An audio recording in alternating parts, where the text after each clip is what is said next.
বয়স হয়ে গেলে এখনো চরিত্র বদলায় নাই, চোখ দিয়ে জিনা করে, গুনাহ করে। নবী বলেন আল আইনান জিনাহুমা আন-নজর, চোখের জিনা হইল বান্দা দেখা। কানেরও জিনা আছে না নাই? জোরে গন্ধ। কানের জিনা কি? শোনা। নবী করিম সাল্লাল্লাহু আলাইহি ওয়াসাল্লাম বলেন আল উযুনান জিনাহুমা আস-সাম, কান দিয়া জিনা করে কি? রং নাম্বারে ফোন আসছে, ওপাশ থেকে কণ্ঠ, আসসালামু আলাইকুম। কণ্ঠ শোনার পরে পাগল হয়ে গেছে, আরে যুবকের হার্টবিট বেড়ে গেছে, এ কি শুনলাম? জি জি জি, বলেন বলেন। হ্যাঁ, শুরু হয়ে গেছে ডেটিং মারা। চিকন কণ্ঠ, ওপারের যে আছে তার বয়স কি 50 নাকি 30, এদিকে কোনো নজর নাই। কথা শুরু হয়ে গেছে, রাতকে রাত, দিনকে দিন। দেখা করতে যখন গেছে, যায় দেখে শাড়ি সুন্দর করে পরে আসছে, চুল মাঝে মাঝে কয়েকটা পাকা, তাকায় দেখে, ইন্নালিল্লাহ ইন্নালিল্লাহ আস্তাগফিরুল্লাহ আস্তাগফিরুল্লাহ। কাই আপনি কারে জানেন? আসো। ডাক দিয়া জানরে যখন কাছে নিছে, এখন জান দেখে এই জানের বয়স তো 50-এর উপরে।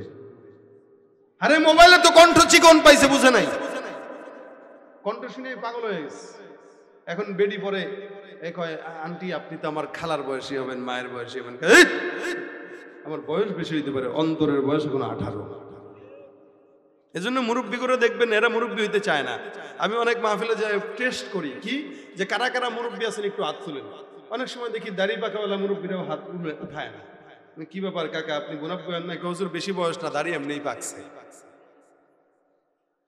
আপনি বেশি বয়স না কইলেও তো বয়স কমাইতে পারবেন না। আমার মাদ্রাসার একটা কিতাব আছে, মাকামাতে হারিরি, ওই কিতাবে একটা শব্দ আছে, সুন্দর শব্দ, অবিল মাশিবি ইনজারুকা ফামা আযারু। আপনার বয়স আপনাকে বলে দিবে না, আপনার চুল আপনাকে বলে দিবে যে আপনি বুড়া হইতেছেন। আপনার চুল সতর্ক করছে। মাঝে মাঝে আয়না দাঁড়াইলে দেখি এদিকে চুল পাকা। আমি প্রথম যখন আমার চুল পাকা দেখছি, হুট করে ঘুমের থেকে উঠে, কিরে চুল চুপচুপ করে কেন? দুই একটা পাকা পাকা লাগে, সাথে সাথে আমি আমার এই জবান থেকে আওয়াজটা বের হয়ে গেছে, হা অবিল মাশিব ইনজারুক। মুখস্থ করছিলাম সেই আজ থেকে 12 বছর আগে, 13 বছর আগে। সেই কথা এখনো মাথায় ঢুকে রয়েছে যে চুল, আপনার বয়স, আপনার চুল আপনাকে সতর্ক করবে, কিন্তু আপনি সতর্ক হন নাই। এই জন্য কিছু কিছু মুরব্বীরাও আছে, জানে না তো এগুলা, বয়স 60 বছর হইলেও 20 বছরের যুবতীর বিয়ে করে, আছে না নাই? আমরা এই বছর দেখেছি 40 বছরের একটা মুরব্বী 20 বছরের একটা ছেলেকে বিয়ে করছে, অবশেষে হাত কি বলে ফাঁসি দিয়ে মারাও গেছে। দেখেন নাই? ফতুয়া দেয়, কি ফতুয়া? রাসূল সাল্লাল্লাহু আলাইহি ওয়াসাল্লাম তো বিয়ে করছে 40 বছরের মুরব্বীরে, তুমি করলে সমস্যা কি? রাসূলের মতো তুই পুণ্যবান হ।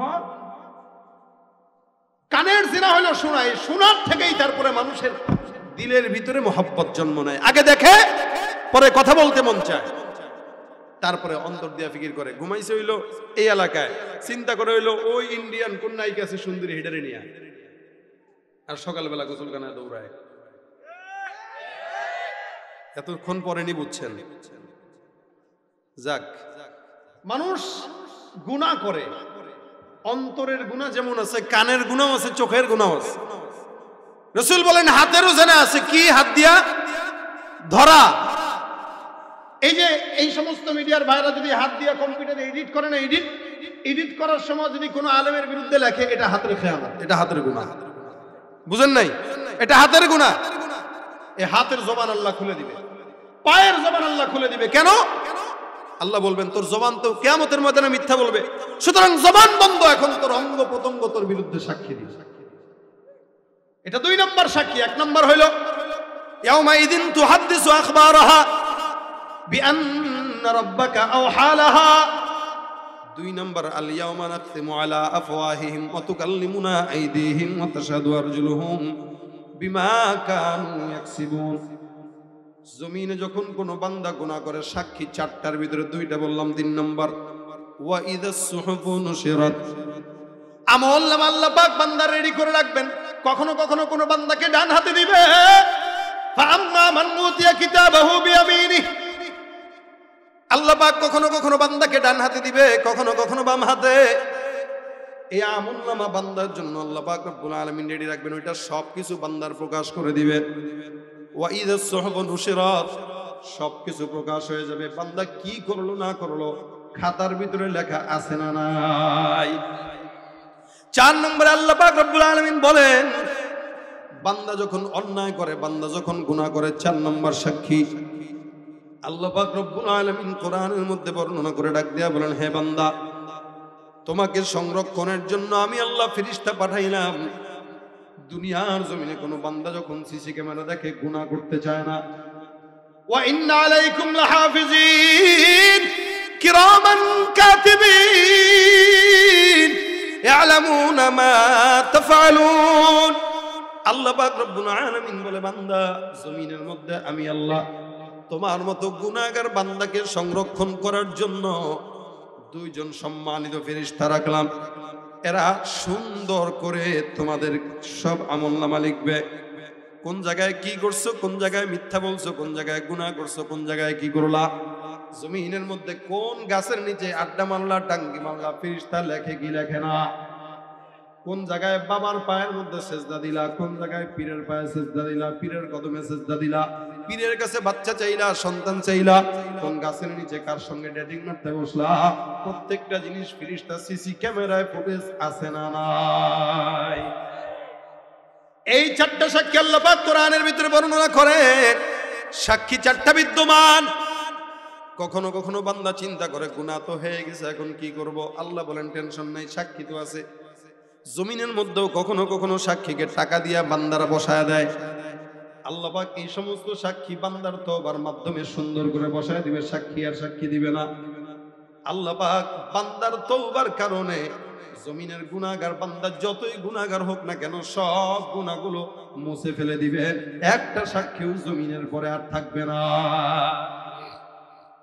ভাইরা আমার, আল্লাহ পাক রব্বুল আলামিন এই কারণে বলেন, বান্দার সাক্ষী আছে, গুনাহ আছে, পাহাড় সমান গুনাহ, টেনশনের কারণ নাই। আমি আল্লাহ তোমার অনেক মহব্বত করি। কত মহব্বত করি জানো?